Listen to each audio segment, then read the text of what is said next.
একদিন ছোট্ট খোকন খেলতে খেলতে মাঠে গিয়ে দেখল তার পাশে ছোট একটা গাছ গজিয়ে উঠেছে। গাছটা খুব সুন্দর, আর পাতাগুলো টাটকা সবুজ। খোকন গাছটাকে খুব পছন্দ করল। সে প্রতিদিন গিয়ে গাছটার সঙ্গে কথা বলতো। খোকন বলতো, তুমি বড় হয়ে আম গাছ হবে, ঠিক আছে? গাছটা যেন মাথা নেড়ে রাজি হলো। দিন যেতে লাগলো, গাছটা একটু একটু করে বড় হতে লাগলো। আর একদিন খোকন দেখল গাছে ছোট ছোট ফুল ধরেছে। খোকন খুশি হয়ে বলল, আমার গাছে আম আসবে। মাস দুই পরে সত্যি সত্যি গাছে ছোট ছোট কাঁচা আম হলো।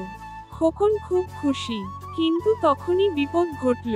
পাশের গ্রামের কিছু দুষ্টু ছেলে রাতে এসে গাছের আম পেড়ে ফেলল।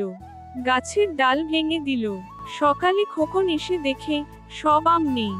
গাছটা কাঁদছে যেন। খোকনের খুব কষ্ট হলো।